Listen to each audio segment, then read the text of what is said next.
في البرنامج رجل مارس السحر جزءا من عمره جزءا من حياته.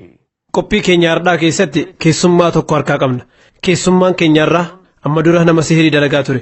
Namni kun sihirii dalaguu maatii isaa irraa dhaale.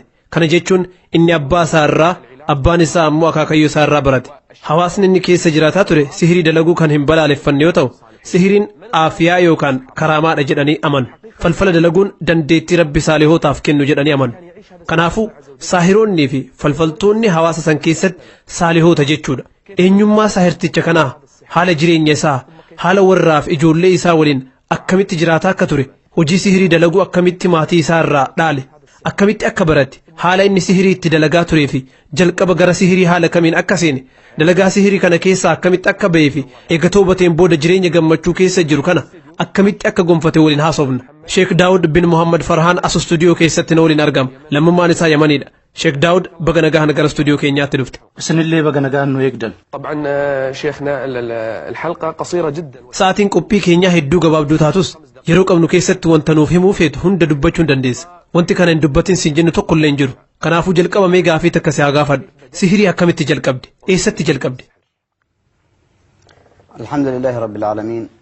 الحمد لله الذي هدانا لهذا وما كنا لنهتدي لولا. الحمد لله كلنك ربيتي ربي دانديك جيلما نكبسيسه. fedhii isaatiin malee qajeelumti hin argamtu. Qophii kanarratti dhiyaachuuf kan murteesseef fatwaa kennuuf osoo hin taane sihiriin dalagaa fokkattuu fi nama qaanessitu tahuu isii ummataaf ibsuu barbaadeeti. Dhugaa dubbachuudhaaf dalagaa hamtuu tana rabbi isaa haa araaramu abbaa kiyyarraa dhaale. Daa'ima waggaa tokkoo yeroo jiru wanti adda ta'e tokko na qunname. Harma haadha tiyyaa osoo hodhuu sheeyxaanni na lakkafte. Sana booda yeroo hunda gaggabee kufaa ture. Abbaan kiyyaa yeroo gara manaa deebi'u haati tiyya haalaan keessa ture hunda akkamitti akka dararamaa jiru himteef. Abbaan kiyya yeroo kana hojii sihiriin ni dalagaa ture akka dhaaluuf sheeyxaanaaf na kenne. Ilmi kiyya akka si tajaajilu shilillaa yaa baahuud jechuun sheeyxaanaaf na kenne. Gaafas irraa jalqabee hanga guyyaa abbaan kiyya narraa akirameetti dhukkubbii fi rakkoon takkallee nan muudanne. Yeroo abbaan kiyya amrii tahee umriin kiyya 14 ture. Mee asirratti Sheek Daawud sihiriin kun jalqaba gaafa harma hootu si seene jechuu? Eeyyan. Yeroo sanitti abbaan kee sihirii dalagaa ture? Eeyyan. daa'imummaa keetiin harma hodhaa osoo jirtu sheeyxaanni si dhahe sana booda gaggabdee kufaa turte harmeen haala ati keessa jirtu abbaa keetitti himnaan inni ammoo sheeyxaan akka tajaajiltuuf si kenne. Eeyyee akkasi. Sana booda yeroo takkallee gaggabdeen beektu? Gonkumaa sana booda hin gaggabe. Hanga gaafa dargaggoomtee abbaan kee sirraa du'uttillee nagahan turte. Yeroo abbaan kiyya du'e ittiin dargaggoomne tilmaamaan dargaggummaa fi waggaan 2 yookaan 3 na hafa.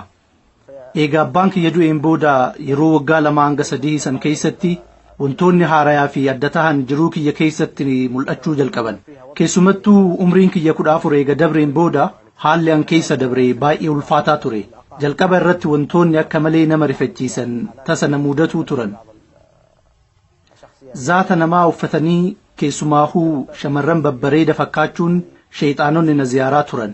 Kun immoo dilii fi badii guddaa kan ta'e hojii sihirii kana akka baruuf gowwoomsanii na qopheessaa turan jechuudha. Kanaafuu ati jinni yookiin sheeyxaana dhaltuu wajjin wal qunnamaa turte jechuudha. Eeyyan. Eessatti wal argaa turtan? Mana keessa moo manaan ala dirree keessatti sitti dhufaa turan?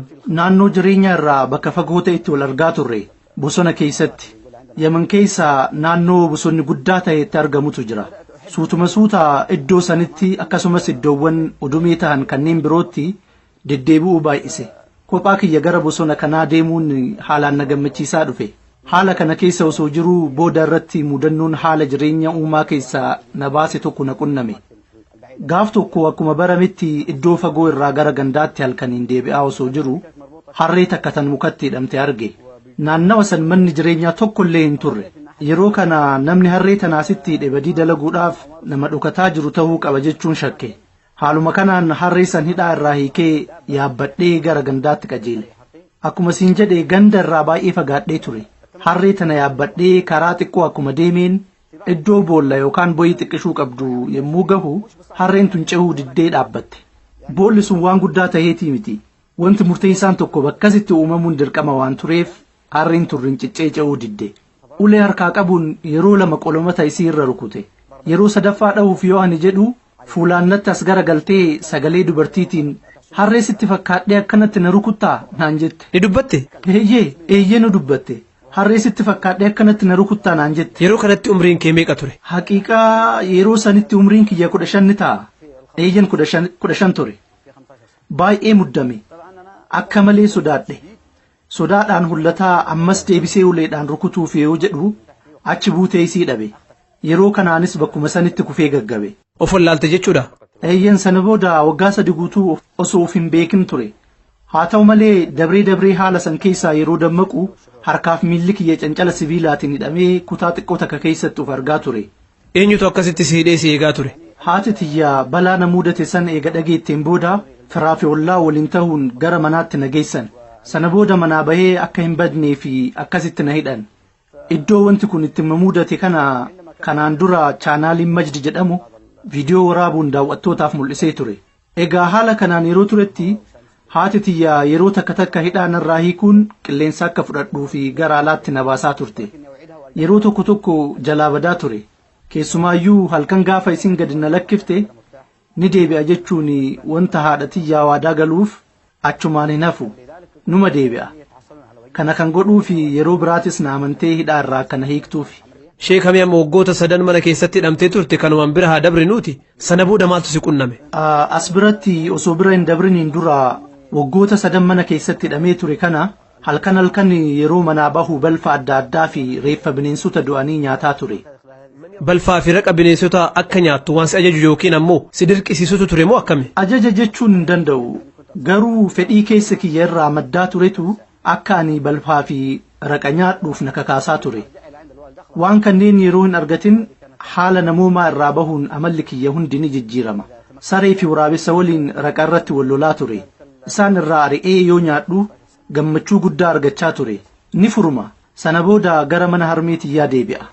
Egaa kun nyaata halkan hunda sheexaanaaf dhihaatu. Dabree sheexaanonnis na waliin nyaataa turan. Afachume raqa bineensota baktaa'anii nyaataa turte? Wanta fe'e maaliif hin taane? Raquma haa ta'u qofa. Bineensota du'anii fi wantoota sareen nyaattu hundi natti mi'aawaa ture. Waggoota 3 kana booda uf to'achuu waan dadhabeef manaa bahee bade. Osoo uf hin beekin naannoo Hudeydaa jedhamu keessatti uf arge. Iddoo Zabiid jedhamu halkan 3 eega buleen booda gara Yufris imale. Yufris kutaa biyya Yemen kan taate Ta'iz keessatti argamti. Guyyoota 15 fi masjiida tokko keessa oolaa bulaa ture. Gaafa tokko namni wahii natti dhufee ati eebbifamtee jirtaa karaamaan abbaa keetii sirratti bu'ee jira naan jedhe. Hubadhu sihiriidha yookaan immoo falfala naan hin jenne. Barakaan sirratti bu'ee eebbifamtee jirta naan jedhe. Sihirii fi falfala dalaguun akka karaamaa fi eebbifamuutti lakkaa'ama jechuudha? Eeyyee karaamaadha. Ruhaaniyyaa jedhu isaan. Kanaan boodatti anis ogummaa kanaan nama beekamaa taha. Namoonni na kaddamu yaadni jedhu mataa keessa na seene. Ni gammade. Yaada kanaan boonuu jalqabe. Gara biyyatiyyaa deebi'uu akka qabus ni murteesse. Kana booda nama namni hundi kabaju, nama namni hundi sodaatuu fi nama jaalatamaa ta'uun kiyya natti dhagahamaa gara biyyaa deebi'e. Haqatti haalli sun gammachuu dhugaa yookaan ammoo milkii sirrii hin turre. Sheexaanatu miira kiyya akkasitti na kakaasaa ture.